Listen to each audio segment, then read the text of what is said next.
I'd just like to begin by explaining... Violation of Code 7.2, talking back to an automated supervisor. Yeah, the thing is, I don't understand why I have to go inside the microwave when we've got robots, and I made a... Worker A. Heaton. Assignment, Junior Operator, Walk-in Microwave, J9. Yeah, can we just not call it a walk-in microwave? Because that makes me and some of the other guys think that you're doing this on purpose. Like you know that we're gonna get irradiated when we go in there. Safety is paramount at Bot Corp.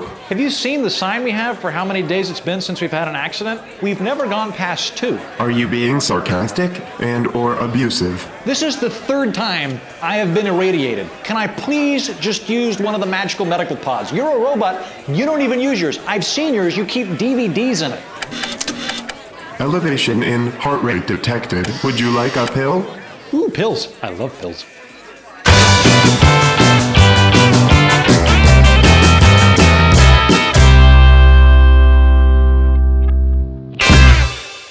Hi, I'm Andrew Heaton, and you're watching EconPop, the show that takes the soft underbelly of popular culture and combines it with the hard exoskeleton of economics to form a horrifying but educational cyborg. It's rare to encounter a film where the prospects of irradiated cyborgs battling in space better comports with reality than the director's grasp of economics. Tip of the hat to Neil Blomkamp for pulling it off in Elysium, though. Millions of dollars in special effects enabled the creation of the first movie ever wherein robots battle economic strawmen in space. In the film, Matt Damon lives in future Los Angeles, a decaying urban sprawl with a bad economy and an abusive police force, just like modern Los Angeles. He's on parole working as a blue-collar grunt at a robot factory where part of his job entails carting machines into a large microwave. Why is Matt needed to construct robots when the robots themselves appear to be so sophisticated as to render human labor obsolete? This is one of many technical problems we don't have time to investigate on account of the even more baffling economic ones. Even though Matt Damon and the rest of the teeming masses live in abject poverty on a sepia-toned Earth, floating above it soars Elysium, a luxurious space station where apathetic rich people and their offshore bank accounts live. It's a gated community of such abundant wealth that its economy appears to function entirely through swimming pool real estate transactions.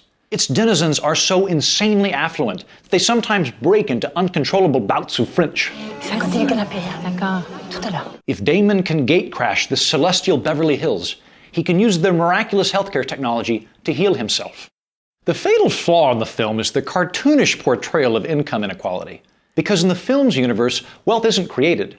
It's simply captured by greedy people as it quite literally drops from the sky. Missile defense batteries, droids, everything we need to protect our liberty. All guaranteed, of course, by your new president. The garbage dump world of Matt Damon is one where the rich get richer and the poor get poorer. Like science fiction, this notion is fantasy, but less charming. This isn't Elysium. We can't just heal her. If capitalism made the poor poorer and the rich richer, by now, there would be a handful of multi-trillionaire dukes, while the rest of us reverted to digging coal with our bare hands and living in cardboard hovels. In fact, since the advent of capitalism, everyone has become better off. This economic system lifted over 1 billion people out of poverty in less than 2 centuries, which is the most extraordinary economic feat in human history. Not everyone gets equally wealthy, though. In a healthy free market economy, some people do become very rich, but not by making everyone else poor. Steve Jobs did not become wealthy by nefariously taking money from all of us. Quite the opposite. He became rich by creating products that people want. And because computers make the world more efficient, Steve Jobs made the world more productive and more affluent. Steve Jobs was a billionaire, and the world became wealthier with him. The fallacy that many people blunder into is that economics is a zero-sum game. This is the idea that there is a finite, fixed amount of wealth to go around. I can only grow wealthy at your expense, and vice versa. If I have a Corvette, you can only have a jalopy. If I get a top hat, you get polio. But when they come for your house, for the house you built for your children and your children's children, it won't be PR and campaign promises that keep them out. It will be me. Zero-sum thinking is deeply embedded in human nature and even in our evolution. For thousands of years, life really was a zero-sum game. There were only so many berries to pick and wild boars to hunt. If the local caveman thug had more stuff, it really did come at the expense of other people, who might subsequently starve. Nowadays, if you kill a gazelle, it doesn't mean I go on an involuntary diet. I don't even like gazelle. Have at it. Ironically, Elysium offers a perfect example of how humanity has overcome the zero-sum game. Technological innovation that increases the supply of goods and services. Technology reduces the amount of time, money, and resources it takes to produce more of what we want. The world of Elysium has robots capable of doing everything from policing the streets to performing medical procedures. It's a boutique moon with tanning beds that can heal every human disease in minutes, and pleasant office spaces brimming with plant life and tasteful lighting.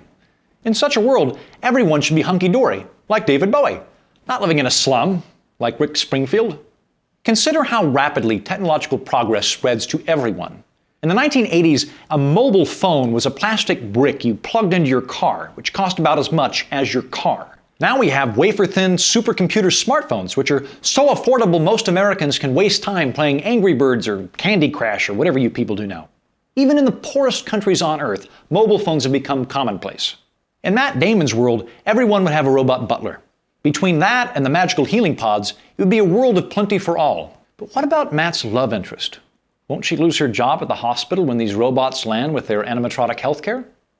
Probably.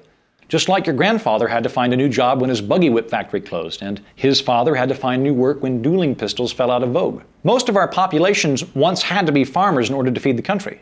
Now machines and farming techniques produce even more food more cheaply, but with only 2% of our population as farmers. But there aren't hordes of jobless would-be corn growers roaming the countryside with pitchforks.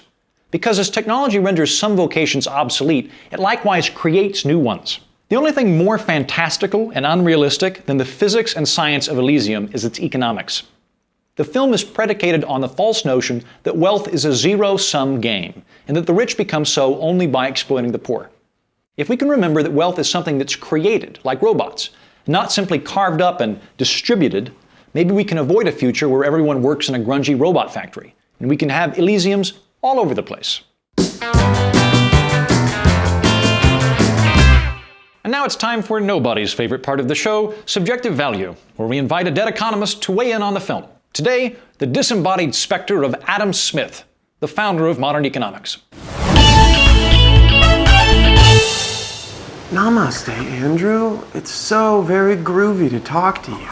I'm sorry if the signal's a little hinky. I'm in the middle of a self-realization retreat at the Lake Shrine Temple in Malibu, and the reception's really a drag. But don't worry, I'm totally present. I'm energetic and alive. I will what I want. My life is unfolding beautifully. I want to thank you for asking me to partake of this moving film experience. I really enjoyed the movie, but I sensed a lot of friction between Matt and Jody, which really scrambled my chakras. So I've invited the two of them to participate in a singular, life-changing event here at the temple, a one-day seminar based off the new best-selling book, How Adam Smith Can Change Your Life. I'll send you a copy, Andrew. I think could really put you in touch with your prime. 3 stars. Well, that's our show. Thanks for watching. Be sure to subscribe to our YouTube channel. And if you're looking for more information on the zero-sum fallacy and the economics of Elysium, you can download the EconPop podcast with Steve Horwitz, Paul Cantor, and myself, available on iTunes.